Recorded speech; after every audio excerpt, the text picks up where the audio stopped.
Oméga, Alpha, Oméga, tu règnes. ton nom est Yeshua, Ton nom est Yeshua. ton nom est Ton nom est Yeshua. ton nom est Ton nom est Yeshua. ton nom est Ton nom est Yeshua.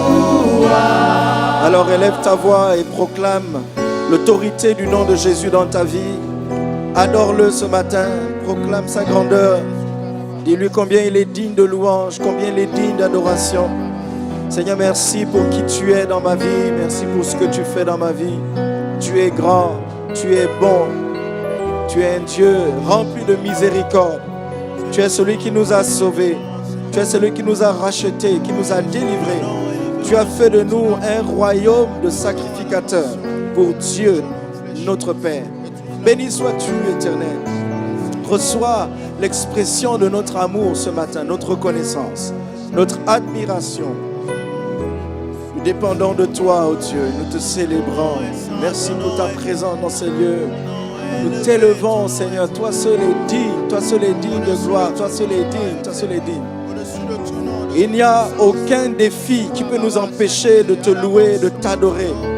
Il n'y a aucune épreuve qui doit nous empêcher de te rendre la louange que tu mérites, l'adoration que tu mérites. Béni sois-tu, Seigneur. Merci pour ta présence. Dis avec moi, Père, je m'attends à toi. Esprit du Dieu vivant, révèle-toi à moi ce matin. Touche ma vie, transforme-moi de gloire en gloire. Merci pour ta parole. Elle vient avec puissance, avec autorité, avec révélation. Et ma vie est transformée radicalement par la puissance de Dieu. Au nom de Jésus, mon esprit est bien disposé. Mon intelligence est renouvelée alors que je m'expose à ta parole. Et la bénédiction de l'Éternel, la gloire de l'Éternel est relâchée dans ma vie alors que je reçois ta parole et que je la mets en pratique. Que ton nom soit béni au nom de Jésus. Amen. Vas-y, acclame très fort le Seigneur. Gloire à Dieu. Alléluia. Que le nom du Seigneur soit béni. Aidez-moi à honorer le Père de ce ministère, l'apôtre Alain Patrick Tsengue. Gloire à Dieu. Nous bénissons Dieu pour sa vie. Nous bénissons Dieu pour le pasteur Paulette, son épouse. Acclame encore Dieu. Nous bénissons Dieu pour le pasteur Tina, mon épouse avec qui nous travaillons ici à Lyon. Nous bénissons Dieu pour la MC Héloïse. Nous bénissons Dieu pour tous les leaders qui travaillent avec nous sur Lyon. Et toute la ZSE, que Dieu vous bénisse. Vous pouvez prendre place dans la présence de Dieu. Amen, amen. Nous venons de vivre. Amen. Dis à ton voisin, ne t'assois pas sur ton amen. Ok? Amen, ça veut dire ainsi soit-il. On dit amen quand on est d'accord avec la parole de Dieu. On dit amen lorsqu'on veut mettre un cachet à ce que Dieu dit. Amen. Alors nous sortons de 2 semaines de jeûne et prière. Et je voulais donc apporter un message de conclusion. Parce que le thème était vaste. Et c'est vrai qu'on n'a pas eu le temps d'aborder tout ce qu'on aurait voulu aborder. Mais l'essentiel a été dit quand même. Et ce soir, je vais revenir sur certains points qui me paraissent importants pour que nous puissions vraiment saisir la pensée de Dieu pour nos vies. Amen, amen. Qui sont ceux qui ont fait les 2 semaines de jeûne et prière? Faites-moi signe de la main, je veux vous voir. Levez bien la main, levez bien la main, la main. Alors, regarde celui qui n'a pas levé sa main. Demande-lui, mais tu as fait quoi les 2 dernières semaines en fait?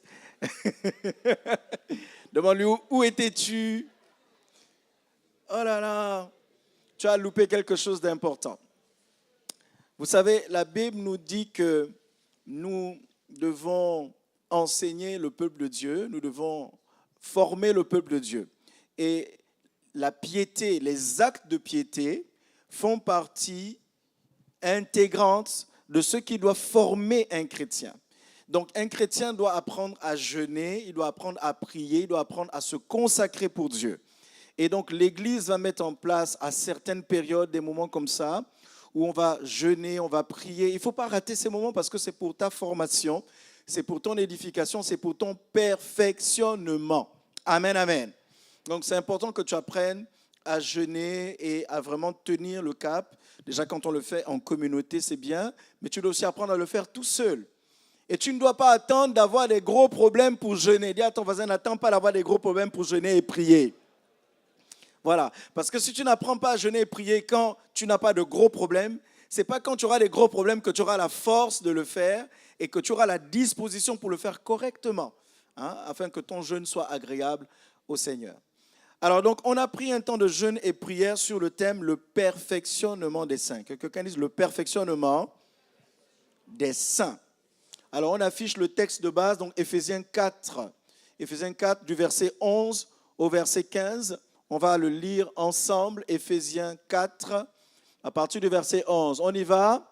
Et lui a donné... Attendez, mettez-moi la version Louis II, 1910. Louis II, 1910. Voilà. C'est lui qui a donné... On y va ensemble. C'est...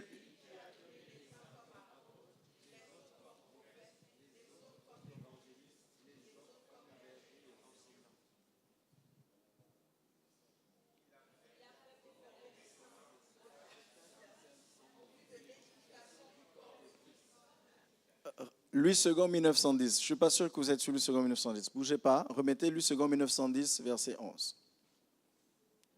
Voilà. On reprend. Et il a donné les uns comme...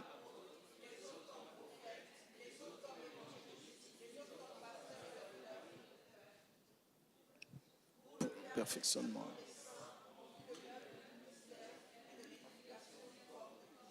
Verset 13. Jusqu'à ce que nous soyons tous parvenus.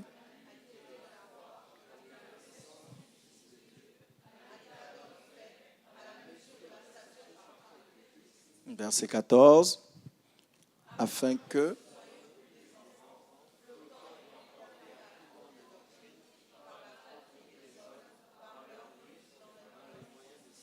Verset 15, le dernier. Mais que professant...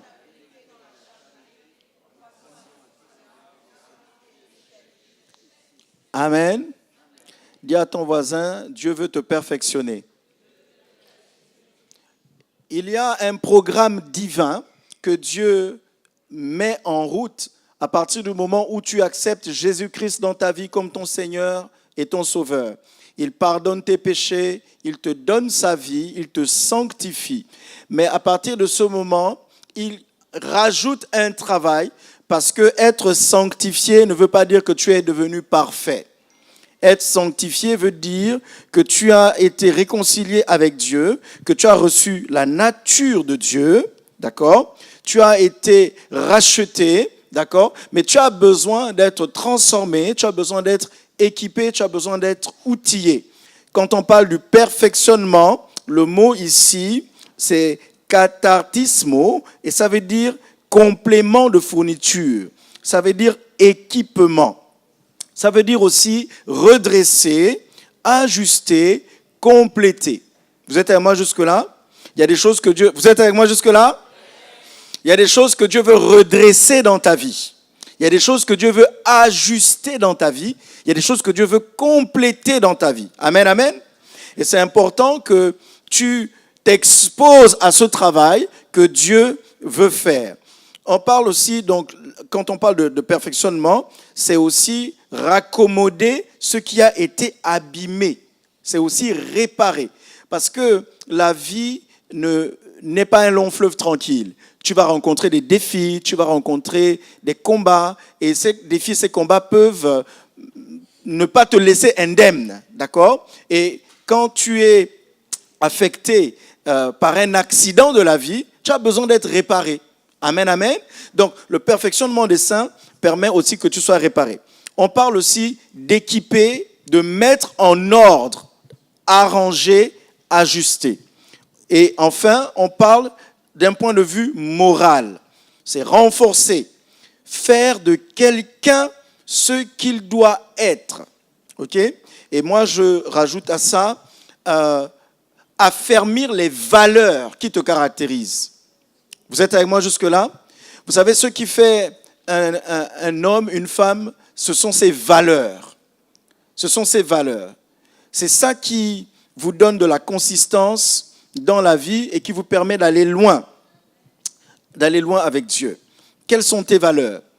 Par exemple, l'honneur, honorer les gens, honorer les leaders, honorer ceux qui sont élevés en dignité, honorer nos parents, d'accord? Honorer les personnes que Dieu place devant nous. C'est très important. La crainte de Dieu, le respect des cadres, etc., etc. Alors, donc, ce texte de la Bible est très important. Pour moi, c'est l'un des textes les plus essentiels du Nouveau Testament parce qu'il nous montre le travail que Dieu fait, il nous montre les outils que Dieu utilise et il nous montre l'objectif que Dieu veut atteindre. Donc la Bible dit qu'il a donné les uns comme apôtres affichés, apôtres, prophètes, évangélistes, pasteurs, docteurs, ça ce sont les 5 grands ministères, ce sont les dons ministères, ce sont les dons de Christ, d'accord? Donc les 5 ministères ont été donnés par Dieu pour que les saints soient perfectionnés, pour que les croyants soient perfectionnés. Croire en Jésus, c'est bien, mais quand tu commences à croire en Jésus, tu dois savoir que Dieu veut te perfectionner. Ok? Donc, il te perfectionne par l'entremise de ces 5 ministères. Je reviendrai dessus après. Chacun de ces ministères a des centres d'intérêt différents. Et on en parlera tout à l'heure. Le perfectionnement des saints consiste à être affecté par les différents centres d'intérêt de ces ministères-là. Ok?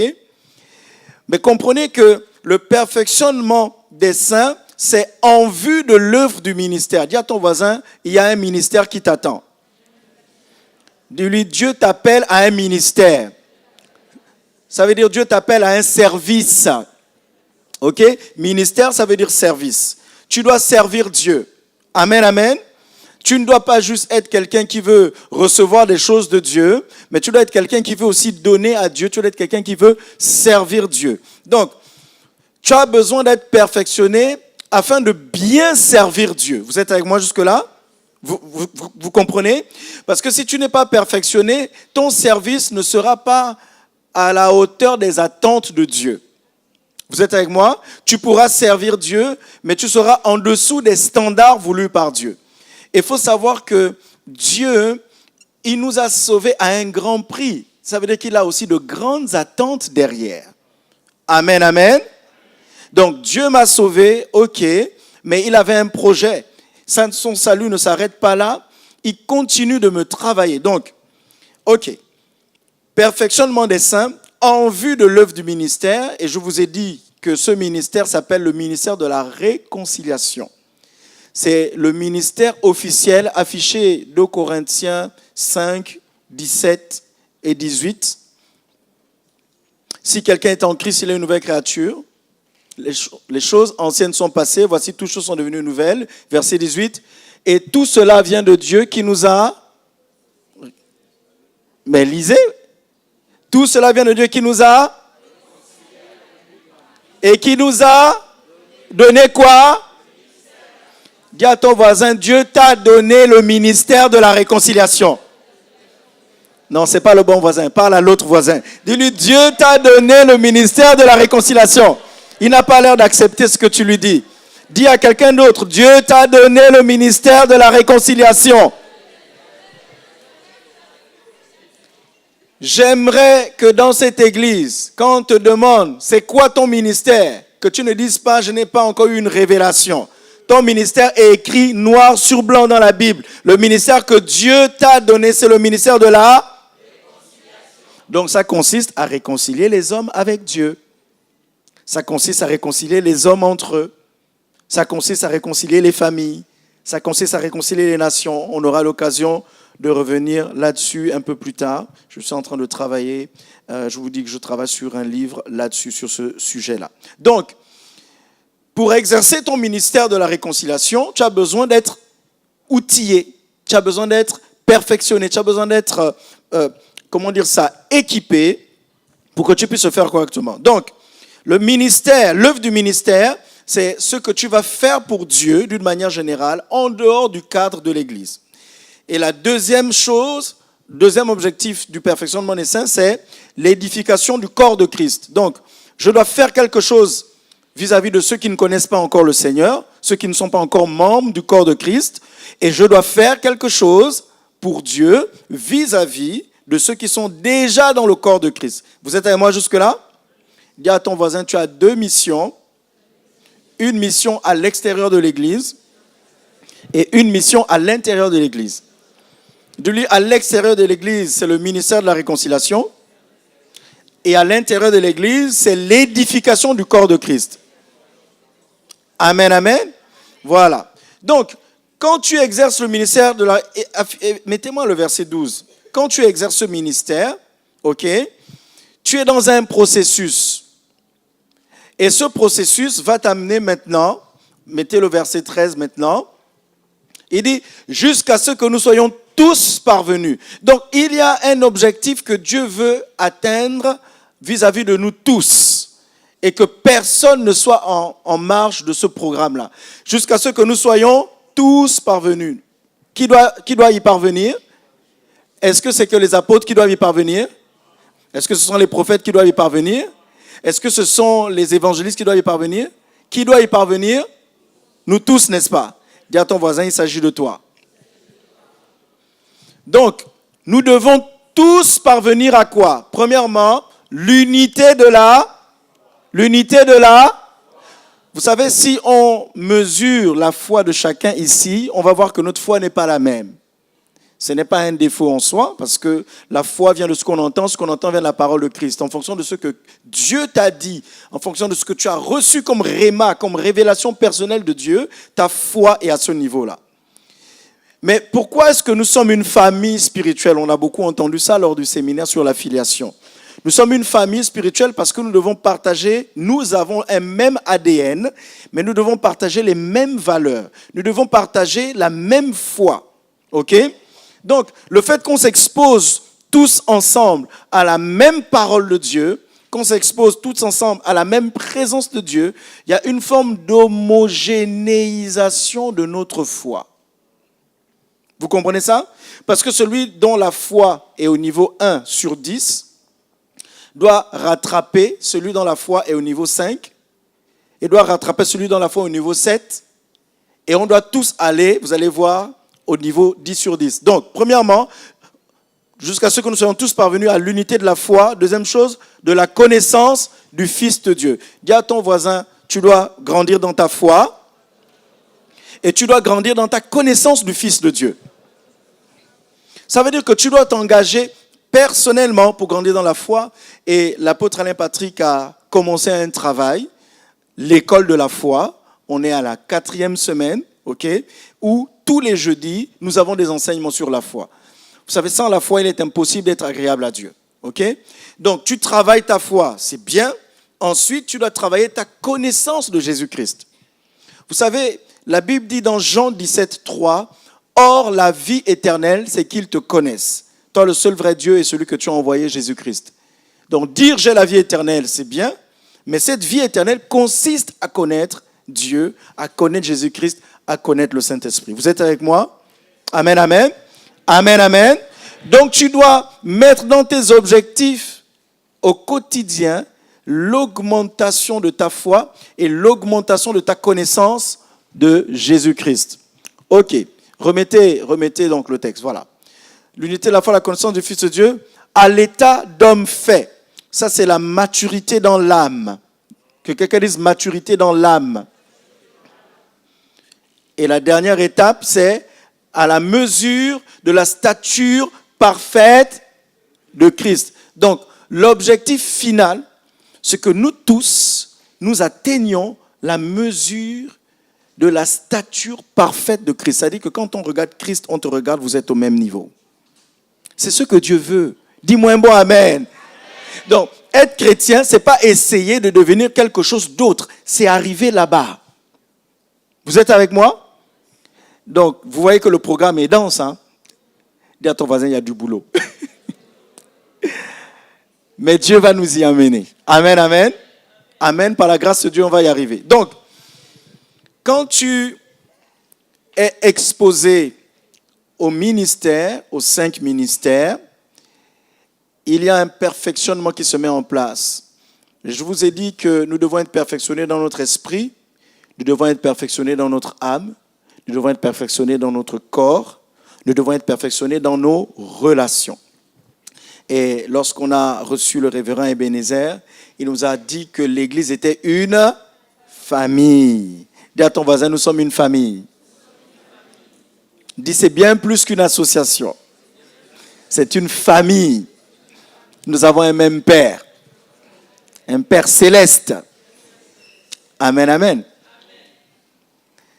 Donc, c'est important de comprendre que le travail que Dieu fait en moi, c'est pour me transformer de l'intérieur, pour m'équiper, afin que je sois en phase avec Dieu et en phase avec la vocation qu'il m'a adressée, l'appel qu'il m'a adressé, et que j'ai suffisamment d'énergie et suffisamment d'outils pour faire ce pourquoi Dieu m'a envoyé sur cette terre.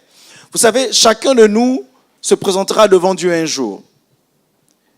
J'espère que tu es conscient que ton temps sur la terre est limité. Amen. Un jour, nous allons tous nous présenter devant Dieu et il ne va pas nous demander est-ce que tu venais à l'église tous les dimanches. Il va te demander qu'as-tu fait de la vocation que je t'ai adressée. Comment tu as répondu à l'appel que je t'ai adressé? Pourquoi je t'avais envoyé sur la terre? Est-ce que tu as fait ça? Est-ce que tu es entré dans mon programme? Parce que moi, Dieu, j'avais un programme pour toi. La Bible dit, moi l'Éternel, je connais les projets que j'ai formés sur vous, projets de paix et non de malheur, afin de vous donner un avenir et de l'espérance. Donc Dieu a des projets pour nous, ok? Et les projets de Dieu vont donc te travailler toi-même, ils vont te travailler, te transformer et t'équiper pour faire des œuvres bonnes. La Bible dit dans Éphésiens 2, 10, car nous sommes son ouvrage, ayant été créés en Christ, en Jésus-Christ, pour des œuvres bonnes que Dieu a préparées d'avance afin que nous puissions les pratiquions. Donc, il y a des œuvres que Dieu a préparées d'avance, que tu dois pratiquer. Mais ces œuvres-là attendent une version de toi. Il y a une version de toi qui sera en mesure de pratiquer ces œuvres. Donc, si tu restes dans la version où tu es aujourd'hui, peut-être que tu ne seras pas en mesure de pratiquer certaines œuvres. Et donc, tu as besoin d'être transformé. C'est pourquoi la Bible dit, 2 Corinthiens 3, 18, nous tous qui, le visage découvert, contemplons comme dans un miroir la gloire du Seigneur, nous sommes, dis à ton voisin, Dieu t'aime tel que tu es, mais il t'aime trop pour te laisser tel que tu es. Il veut te transformer. Il veut te transformer en son image. Il dit, nous sommes transformés en la même image de gloire. Dieu t'appelle à une vie glorieuse. Une vie qui glorifie Dieu ton Père. Amen, amen. Donc c'est très important que tu comprennes ça. Donc le travail se fait. Perfectionnement des saints en vue de l'œuvre du ministère et de l'édification du corps de Christ jusqu'à ce que, vous comprenez? Donc, je ne pourrais pas aller là-bas si ces 2 premiers éléments ne sont pas en place. Donc, c'est en mettant ces deux événements, donc, œuvre du ministère plus édification du corps de Christ. En faisant ça, je tends vers l'unité de la foi et de la connaissance de Christ. Vous êtes avec moi jusque-là? Vous savez, l'Église du Seigneur, c'est une école spirituelle. On vient apprendre des choses qui vont nous mettre en phase avec Dieu. Le monde est perdu sans Dieu. Le monde ne connaît pas Dieu. Le monde rejette Dieu. Et c'est pourquoi nous avons besoin d'être réconciliés avec Dieu. Réconciliés avec les projets de Dieu, réconciliés avec les desseins de Dieu, les objectifs de Dieu. Amen, amen. Et je prie que tu puisses vraiment laisser l'Esprit de Dieu te transformer en profondeur. Que tu acceptes ce travail que Dieu fait par son Esprit pour que tu sois à son image. Regardez Romains 8, verset, je crois que c'est 28 ou 29. Romains 8. Je pense que c'est le verset 29. On parle de... Car ceux qu'il a connus d'avance, il les a aussi prédestinés à être quoi? Afin que son fils fût le premier-né entre. Car ceux qu'il a connus d'avance, il les a aussi prédestinés à être. Dis à ton voisin, tu es prédestiné à être. Vous savez, il est important de travailler l'être avant de travailler l'avoir. Si tu veux juste avoir des choses de Dieu, sans être ce que Dieu veut que tu sois, tu pourrais bien avoir certaines choses, mais à la fin, passer à côté de l'objectif initial voulu par Dieu. Parce que Dieu veut que tu sois afin d'être et avoir. Mais si tu cherches à avoir simplement, tu peux passer à côté. Dis au nom de Jésus, je suis ce que Dieu dit que je suis. Je suis transformé par la parole de Dieu. Je suis transformé en l'image du Fils de Dieu. Parce qu'il m'a prédestiné à être semblable à l'image de son Fils. Il m'a prédestiné à être semblable à l'image de son Fils. Amen, amen. Vous savez, marcher par la foi, c'est marcher en accord avec la parole de Dieu. Il ne s'agit pas ici d'affirmer tes imperfections ou tes failles ou tes faiblesses, mais d'affirmer l'objectif de Dieu dans ta vie. Amen, amen. Parce que Dieu connaît nos imperfections, il connaît nos faiblesses, il connaît nos défauts, il connaît nos manquements. Mais qu'est-ce qu'il veut? Il veut qu'on ait confiance en lui et en sa parole. Parce que c'est sa parole qui va te transformer et faire de toi ce que Dieu a prévu.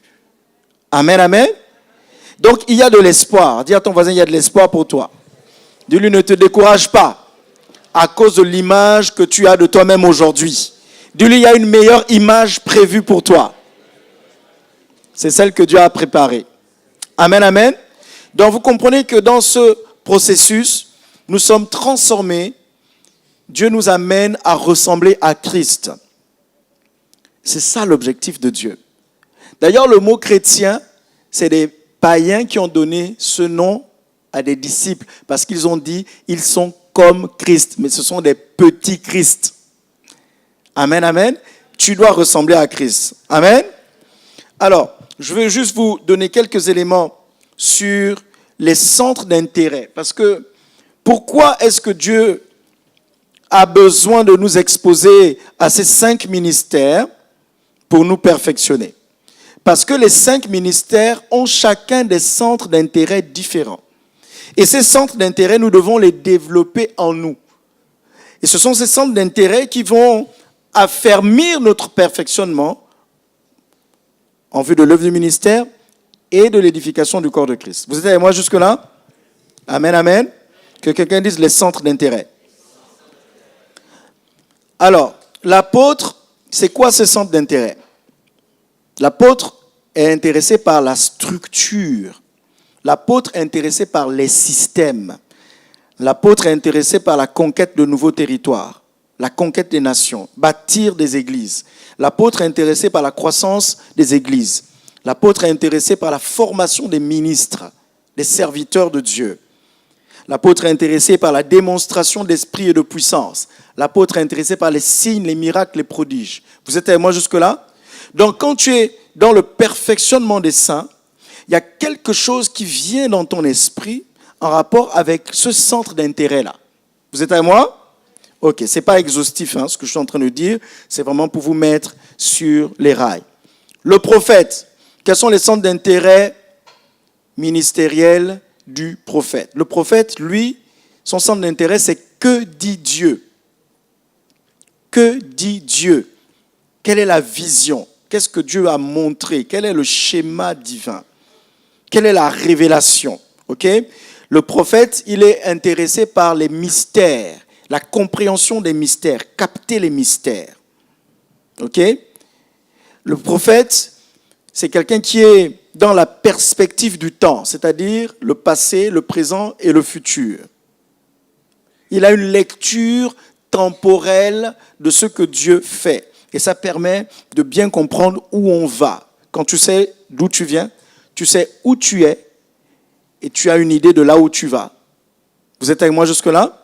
Ça, ce sont les centres d'intérêt du prophète. Le prophète a aussi, donc bien sûr, la prédiction de l'avenir. C'est quelque chose qui est en rapport avec le prophétique. Le prophète a aussi comme centre d'intérêt le combat spirituel. Ok?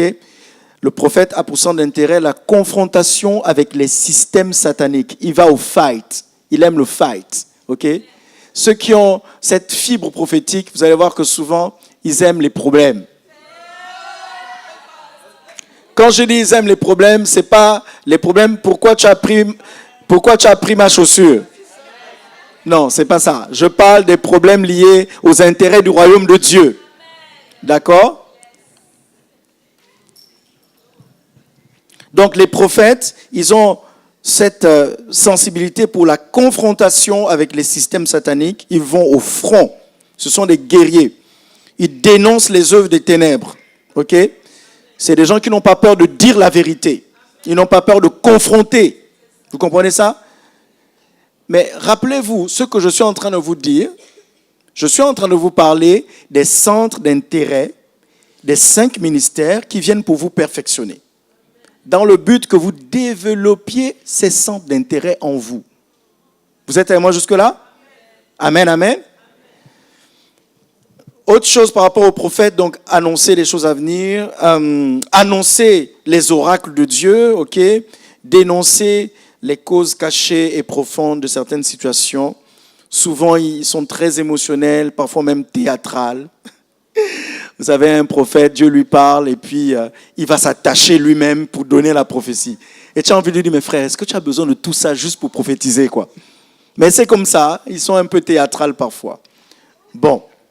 Ok, centre d'intérêt des évangélistes, le salut des âmes. Que quelqu'un dise le salut des âmes. Encore le salut des âmes. Encore le salut des âmes. Les évangélistes sont plus intéressés par l'extérieur de l'église que l'intérieur de l'église. Contrairement au pasteur, comme on le verra tout à l'heure, qui lui est plus intéressé à l'intérieur de l'église qu'à l'extérieur de l'église. Et vous voyez, souvent ça les met en conflit. Mais on n'est pas censé être en conflit parce que c'est des centres d'intérêt du royaume de Dieu. Souvent les conflits viennent quand on a une compréhension étroite de ce que Dieu veut faire. Mais quand tu as une vision globale de ce que Dieu veut faire, il n'y a pas de problème. Toi, tu es intéressé par l'extérieur, pas de souci. Moi, je suis plus focalisé à l'intérieur, pas de souci. Mais comprenez que le perfectionnement des saints, d'accord, c'est que chaque enfant de Dieu doit développer tous ces centres d'intérêt-là. Vous êtes avec moi jusque-là? Je vous dis, à Sphère-Lyon, on va connaître une propulsion.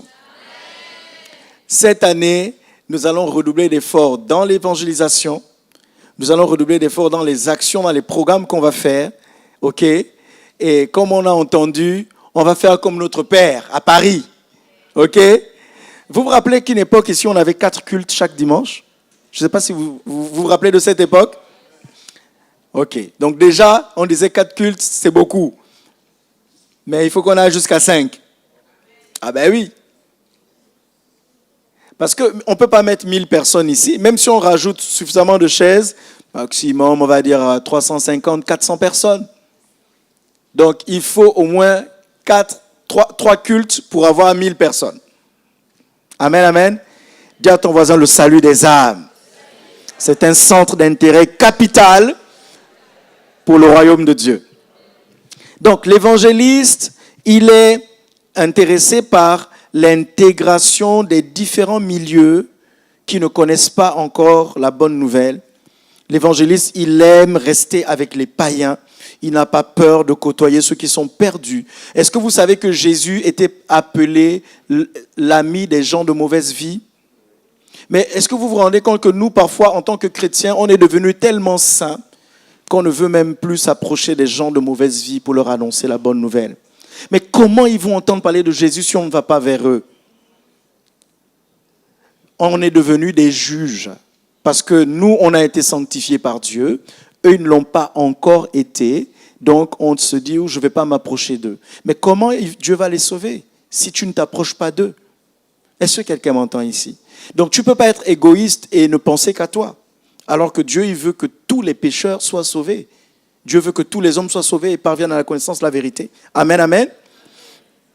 Donc, l'évangéliste est aussi préoccupé par le fait de former les chrétiens pour qu'ils deviennent des gagneurs d'âme. Ok? C'est des moteurs dans l'évangélisation. C'est des locomotives dans l'évangélisation. Sachant que nous avons tous le ministère de la réconciliation, mais nous ne sommes pas tous évangélistes. Et souvent, quand on parle d'évangélisation, vous avez des chrétiens qui vont dire « Ah oui, mais moi, je n'ai pas le ministère d'évangélisation. Je ne suis pas un évangéliste. » Tu n'es pas un évangéliste, mais tu as le ministère de la réconciliation, qui inclut des actes d'évangélisation ou des actions d'évangélisation. Amen, amen. Amen, amen. Donc, gagner les âmes, l'évangéliste, c'est quelqu'un qui va avoir une très grande mobilité et c'est quelqu'un qui va aussi être préoccupé par les signes, les miracles et les prodiges, parce que souvent, pour attirer l'attention d'un incrédule, d'un athée ou d'un incroyant, il faut des choses fortes. Il faut des signes. Il faut que Dieu manifeste des choses glorieuses pour que la personne te dise « Ah ouais, là, il y a du surnaturel. Je ne peux pas trop argumenter. » Amen, amen. Vous savez, quand vous prêchez l'évangile à quelqu'un et qu'il est très intellectuel et qu'il argumente beaucoup et que vous avez du mal à argumenter parce qu'il vous contredit à chaque fois, c'est parce que vous êtes dans le domaine intellectuel. Montez dans le domaine spirituel. Donne-lui une parole de connaissance. Donne-lui une parole de sagesse. Ou prie pour une situation dans sa vie où il va voir l'intervention de Dieu. Il ne pourra plus argumenter. Amen, amen. Amen. Donc, il faut vraiment que chacun de nous développe ses centres d'intérêt. Ok, ça c'était le centre d'intérêt de l'évangéliste. Ensuite, le centre d'intérêt, les centres d'intérêt du pasteur. Dis à ton voisin, tu dois avoir un cœur de berger. Vous vous rappelez, il y a une époque ici, on vous parlait tout le temps de développer le cœur de berger. Hein? Et j'avais même fait une prédication ici. Le titre, c'était « Pourquoi Dieu cherche-t-il des adorateurs ?» Dans, je crois que c'est Jean 4, versets 23-24, « L'heure vient, elle est déjà venue, où les vrais adorateurs adoreront le Père en esprit et en vérité, car ce sont de tels adorateurs que le Père recherche. » Et j'avais posé la question, mais pourquoi est-ce que le Père demande, dans d'autres versions, ses recherches? Okay? Pourquoi est-ce que Dieu demande des adorateurs? Et je vous avais dit, Dieu demande des adorateurs pour en faire des bergers. Parce qu'un cœur d'adorateur, c'est un cœur qui va être sensible au cœur de Dieu et aux intérêts de Dieu. Donc quand tu adores Dieu, ton cœur s'aligne avec le cœur de Dieu et tu commences à te préoccuper des choses qui préoccupent le cœur de Dieu. Et dans une certaine dimension, tu as la compréhension que Dieu veut que tous les hommes soient sauvés.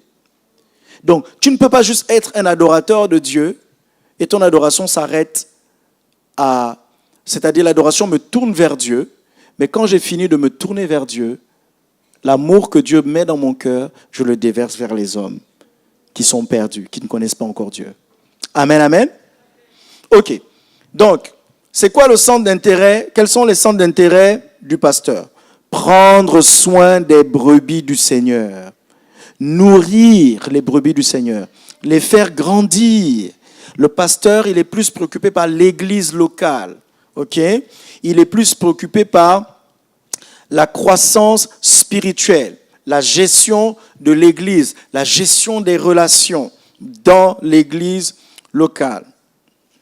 La construction des relations saines dans l'église. Le fait d'éduquer spirituellement les chrétiens. Dis à ton voisin, tu dois être un chrétien bien éduqué. Voilà. Et à la Sphère Lyon, on éduque bien les chrétiens. D'accord? Il y a des choses que vous n'apprendrez pas si vous n'êtes pas stable dans une église. Ok? Si vous n'êtes pas assis dans une église où on peut vous enseigner régulièrement, où vous êtes exposé à la bonne parole, eh bien vous aurez du mal à capter l'esprit de la maison, ok, et comment dire ça, et développer ce sentiment d'appartenance à la maison. Parce que les valeurs de la maison, vous ne les avez pas encore reçues dans votre cœur. Lève ta main et dis, Seigneur, je veux recevoir l'esprit de la maison, les valeurs de la maison, l'éducation de la maison, au nom de Jésus. Amen. Il faut avoir un fort sentiment d'appartenance. Il faut être fier d'appartenir à ton église locale. Pour moi, cette église est la meilleure église au monde.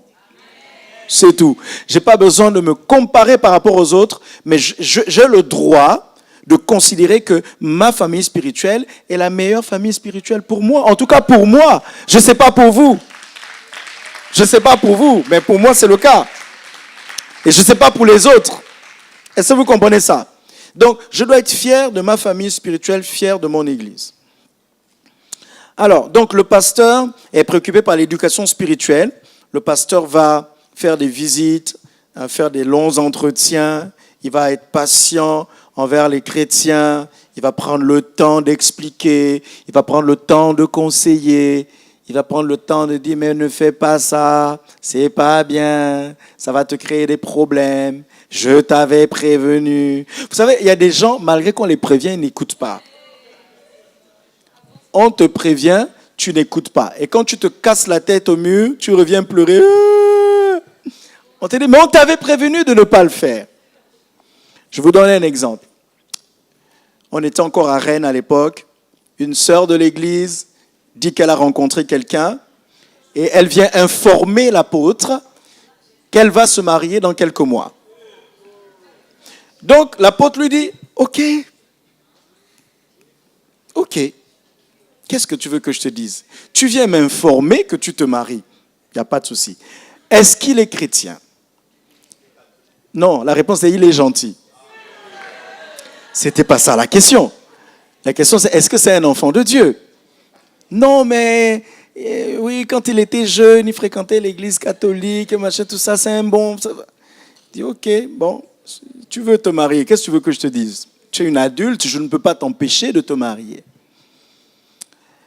Et elle avait déjà des enfants avant, et lui aussi, il avait des enfants. Donc, en se mettant avec elle, il lui a dit, on fera juste un seul enfant, pas un de plus, ok?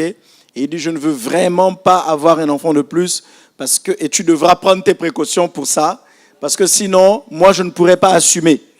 Il lui a dit, il a au moins eu l'honnêteté de lui dire. Donc, il se marie, tout va bien, premier enfant, tout va bien, et puis, il y a un deuxième qui vient. Et qu'est-ce qu'il lui dit? Il dit, je t'avais dit qu'on devait s'arrêter à un. Il dit, on ne peut plus continuer ce mariage. Et bien, il a demandé le divorce. Oui. Et elle revient pleurer. Mais qu'est-ce que tu attends de quelqu'un qui ne partage pas les mêmes valeurs que toi? Qu'est-ce que tu attends? Et on a l'habitude de dire, si tu vas épouser l'enfant du diable, tu fais du diable ton beau-père. Ça veut dire que tu lui donnes un accès légal et facile dans ta maison. Si tu n'es pas encore marié, choisis bien celui ou celle avec qui tu devras être. Et si tu es déjà marié, c'est trop tard. Non, si tu es déjà... si tu es déjà marié, prie beaucoup. Parce que nous, on n'encourage pas le divorce ici. Ok? Je vais te dire, souffre, supporte. Jusqu'à la dernière possibilité. Ok, donc le pasteur va donner des conseils, le pasteur va encourager à construire des relations saines. On est là, les pasteurs sont là pour soutenir dans les moments difficiles, faire preuve d'empathie et de sagesse. Ok, donner des conseils de sagesse aux gens et les aider dans leur marche avec Dieu au quotidien. Amen, amen. Dernier centre d'intérêt, c'est ceux du docteur. Que quelqu'un dise le docteur. L'enseignant. Quelqu'un dit l'enseignant. Ok. L'enseignant de la parole, lui, son centre d'intérêt, c'est comprendre les Écritures. Ok? C'est pouvoir expliquer la parole de Dieu en détail. C'est pouvoir mettre en relation les concepts bibliques. Ok? Et comprendre ce que la Bible dit par rapport au contexte où ça a été dit avec beaucoup de précision. Ok? c'est retransmettre la parole de Dieu avec le souci du détail, de la pertinence de la révélation. Ne pas être là pour avoir des révélations tirées par les cheveux, comme on dit. Tu inventes une révélation pour impressionner les gens, tu ne peux même pas le justifier d'un point de vue biblique. Vous savez, il y a des choses que vous pouvez... Vous dites que ça, c'est ma révélation. Bon, si c'est ta révélation, est-ce que tu peux la justifier bibliquement? Et il y a une règle souvent qu'on dit, c'est ce qu'on appelle la règle des 3 témoins. C'est-à-dire que si tu as un concept que tu penses être une révélation, si tu n'as pas au moins 3 versets bibliques qui te permettent de les justifier, ça veut dire que ton concept est fragile et tu ne devrais pas en parler comme si c'était... Vous comprenez ce que je veux dire? Voilà, tu dois prendre avec des pincettes. D'accord? On peut avoir des avis ou même des opinions différentes sur certains sujets spirituels sur lesquels la Bible ne va pas donner un avis explicite et défini et clair. On peut avoir des opinions différentes, mais on doit faire attention à comment on va vulgariser ces opinions-là si on ne peut pas les justifier sur la base de la parole de Dieu. Parce que la parole de Dieu est ce qui nous sert de boussole. Ça nous sert de boussole. Donc tu ne peux pas venir ici, tu commences à prêcher des choses, à inventer des choses, et puis on te dit, mes frères, attention, tu es en train de t'éloigner de la parole de Dieu. Vous voyez ça? Donc ça, c'est le centre d'intérêt que le docteur va développer, le souci du détail de la parole de Dieu. Et vous ne pouvez pas être un fils de l'ACR Lyon et ne pas avoir le souci du détail de la parole de Dieu. Parce qu'on vous le dit tous les jours, lisez la Bible tous les jours.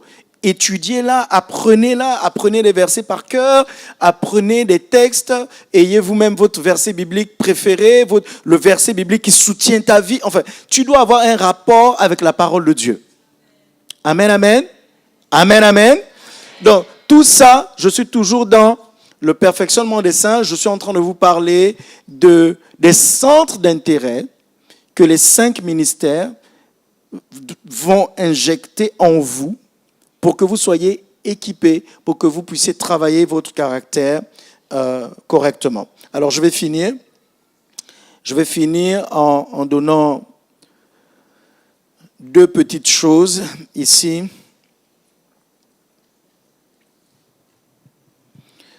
Dans le perfectionnement des saints, je vous ai parlé donc, de ce que l'évangéliste apporte, ok? Mais est-ce que vous savez que le mot qui a donné perfectionnement, là, la racine de ce mot renvoie aussi à la notion de nettoyer et de laver. Regardez Matthieu chapitre 4, verset 21. Quand on nous dit que les disciples étaient en train de laver leurs filets, de nettoyer leurs filets, ok?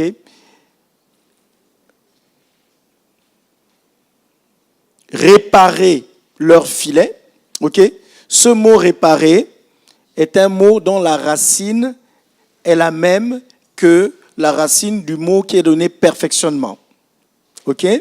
Donc, réparer les filets, c'est tes outils actuels d'évangélisation. Ta méthode actuelle d'évangélisation. Peut-être qu'il y a des trous dans tes filets. Peut-être qu'il y a un manque d'efficacité dans ton évangélisation. Donc, le perfectionnement des saints doit t'amener à optimiser tes outils. Et d'ailleurs, j'ai beaucoup aimé la définition d'ailleurs du dictionnaire de perfectionner. D'accord? Ça veut dire améliorer les qualités, l'efficacité de quelque chose, le doter de nouveaux avantages. Ça veut dire améliorer la formation de quelqu'un, ses connaissances, ses performances. C'est acquérir une meilleure connaissance, une meilleure pratique de quelque chose. Vous êtes avec moi jusque-là? Donc vous comprenez que ce que tu fais déjà, Dieu veut que tu le fasses mieux. Si tu portes déjà du fruit, Dieu veut que tu portes encore beaucoup de fruits. Et si le fruit que tu portes ne demeure pas, Dieu veut que tes fruits demeurent. Parce qu'il a dit, je vous ai choisi, je vous ai établi afin que vous alliez, que vous portiez du fruit et que votre fruit demeure. Donc porter du fruit, c'est une étape. Mais si les fruits que tu portes ne demeurent pas dans le temps, ça veut dire qu'il y a quelque chose dans le fond qui fait que les fruits que tu portes ne sont pas d'une certaine qualité. Et Dieu veut que les fruits que nous portions soient d'une grande qualité. Amen, amen. Dernier verset et on va prier. J'avais noté plein d'autres choses, mais voilà, j'ai déjà parlé de la ressemblance de Jésus-Christ. C'est l'objectif final, c'est que chacun de nous ressemble parfaitement au Seigneur Jésus-Christ, c'est que nous soyons unis les uns aux autres. Regardez avec moi maintenant 1 Pierre, chapitre 5, verset 10. 1 Pierre, chapitre 5, verset 10. Le Dieu de toute grâce. On va le lire ensemble. Le Dieu de...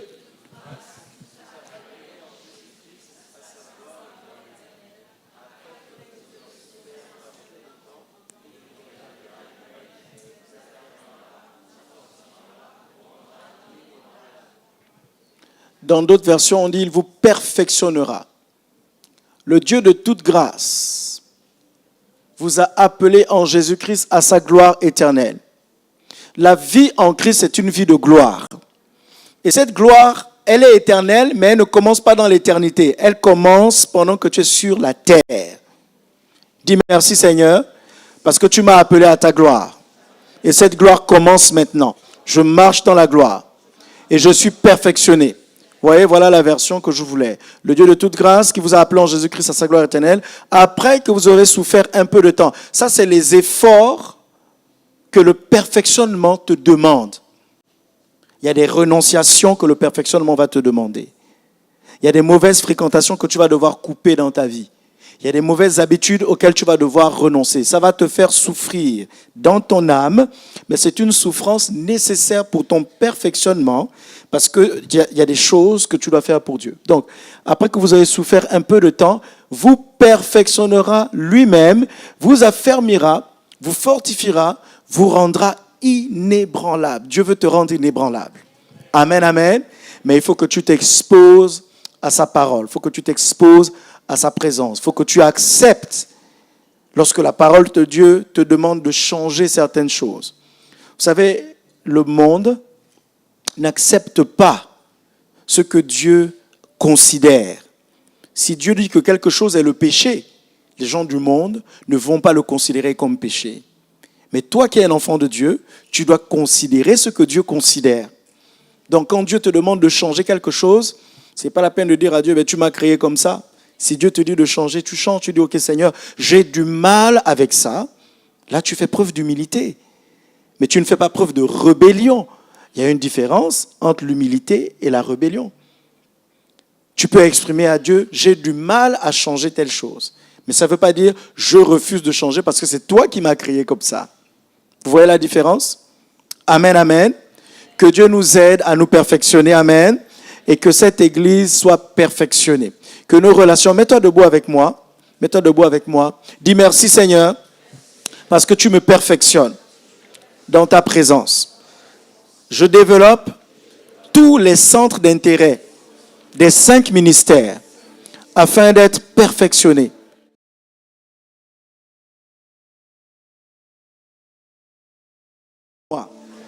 Tu me transformes à l'intérieur et ta gloire se reflète à l'extérieur. Merci Seigneur, parce que tu m'apprends à construire des relations saines dans ta maison. Je veux être une source de bénédiction pour tous ceux qui m'entourent. En commençant par ma famille naturelle, ma famille biologique, et je veux être une bénédiction pour ma famille spirituelle. Merci pour la grâce de Dieu qui coule dans cette église. Que personne ne soit privé de la grâce de Dieu qui est disponible dans cette maison spirituelle. Je te rends toute la gloire et je te bénis au nom de Jésus. Seigneur, nous te rendons. Vas-y, élève ta voix, prie quelques instants encore. Merci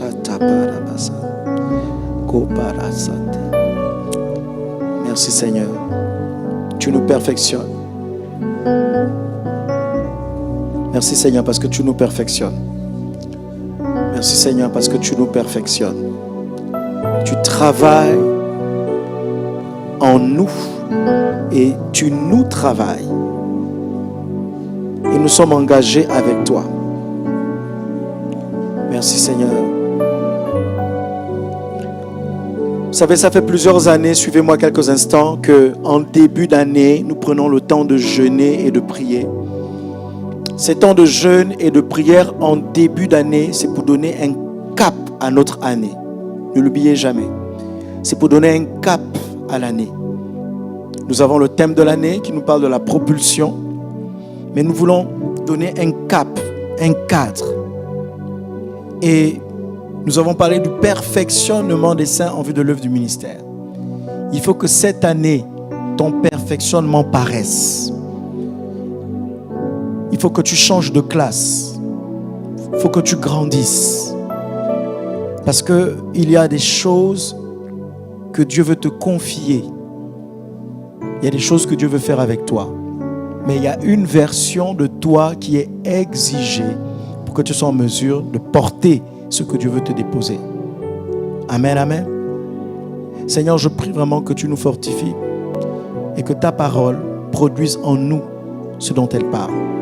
Cette année, tu nous perfectionnes pour ton œuvre. Nous voulons faire l'œuvre du ministère et édifier le corps de Christ. Merci parce que chacun de nous progresse avec toi, de gloire en gloire, au nom de Jésus. Amen. Amen. Vous pouvez vous asseoir. Ceux qui sont baptisés vont rester debout. On va prendre ensemble le repas du Seigneur. Vous êtes baptisés d'eau. Vous êtes baptisés d'eau par immersion. Vous êtes baptisés d'eau par immersion et vous êtes en phase avec le corps de Christ. Vous êtes en phase avec le Seigneur et vous êtes prêts à prendre le repas du Seigneur. Vous prenez le pain, vous prenez la coupe et on va pouvoir le partager ensemble. C'est un acte spirituel de haute importance parce qu'il a été recommandé par le Seigneur Jésus-Christ lui-même. Et l'apôtre Paul en parle dans 1 Corinthiens 11, au verset 23. Il dit « Car j'ai reçu du Seigneur ce que je vous ai enseigné, c'est que le Seigneur Jésus, dans la nuit où il fut livré, prit du pain et après avoir rendu grâce, le rompit et dit « Ceci est mon corps qui est rompu pour vous. Faites ceci en mémoire de moi. » De même, après avoir soupé, il prit la coupe et dit « Cette coupe est la nouvelle alliance en mon sang. Faites ceci en mémoire de moi toutes les fois que vous en boirez. Car toutes les fois que vous mangez ce pain et que vous buvez cette coupe, vous annoncez la mort du Seigneur jusqu'à ce qu'il vienne. C'est pourquoi celui qui mangera le pain ou boira la coupe du Seigneur indignement sera coupable envers le corps et le sang du Seigneur. Que chacun donc s'éprouve soi-même. Donc c'est le temps de t'éprouver toi-même. Et qu'ainsi il mange du pain et boive de la coupe. Car celui qui mange et boit sans discerner le corps du Seigneur mange et boit un jugement contre lui-même. C'est pour cela qu'il y a parmi vous beaucoup d'infirmes et de malades et qu'un grand nombre sont morts. Si nous nous jugions nous-mêmes, nous ne serions pas jugés. Mais quand nous sommes jugés, nous sommes châtiés par le Seigneur afin que nous ne soyons pas condamnés avec le monde. Ainsi, mes frères, lorsque vous vous réunissez pour le repas, attendez-vous les uns les autres. Amen, amen. Seigneur, nous voulons... Est-ce que tout le monde a reçu? Tout le monde a reçu? Ceux qui n'ont... Faites-moi signe, ceux qui n'ont pas encore reçu. D'accord. Voilà, on va leur laisser attendre. Vas-y, prie quelques instants. Tu connais ta vie, tu connais ton cœur. Tu connais aussi les domaines dans lesquels peut-être que tu as failli. C'est l'occasion de dire, Seigneur, j'implore ton pardon. J'implore ta miséricorde. Je veux ta grâce. Aide-moi, Seigneur, à marcher d'une manière digne de la vocation que tu m'as adressée. Aide-moi à marcher d'une manière digne de l'appel de Dieu sur ma vie. Aide-moi, ô Dieu, à t'honorer. Aide-moi, ô Dieu, à marcher dans la sainteté, à marcher dans la pureté, à marcher dans la consécration. Parce que tu es un Dieu saint. Père, je veux apprendre à honorer le corps de Christ. Je veux apprendre à veiller sur la qualité de mes relations avec mes frères et sœurs. Parce que tu nous demandes de nous aimer les uns les autres, de nous pardonner les uns les autres et de nous porter les uns les autres. Seigneur, merci parce que tu nous apprends à pardonner ceux qui nous offensent. Et lorsque nous sommes ceux qui offensons, nous apprenons à reconnaître nos torts et à faire amende par rapport à nos erreurs. Seigneur, merci parce que tu nous redresses. Merci parce que tu nous complètes. Merci parce que tu nous ajustes. Merci pour ta grâce qui est disponible ce matin. Nous te rendons toute la gloire. Merci pour le pain. Nous voulons prendre ce pain avec action de grâce. Et au moment où nous le prenons, la vie de Dieu est relâchée dans notre corps physique parce que nous sommes connectés au corps de Christ. Prenons ensemble le pain maintenant.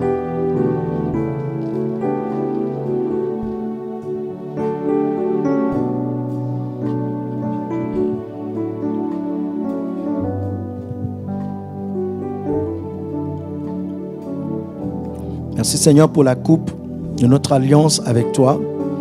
Nous sommes sanctifiés et justifiés en Jésus-Christ. Nous avons la paix avec Dieu. Et nous avons la paix les uns avec les autres. Et nous voulons préserver ce lien de paix, ce lien d'amour, ce lien de fraternité que nous avons en Jésus-Christ. Béni sois-tu au nom de Jésus. Amen. Prenons la coupe ensemble. Amen, amen. Gloire à Dieu. Vous pouvez prendre place. Asseyez-vous. Et tu vas maintenant préparer ta semence, ton offrande, ton action de grâce.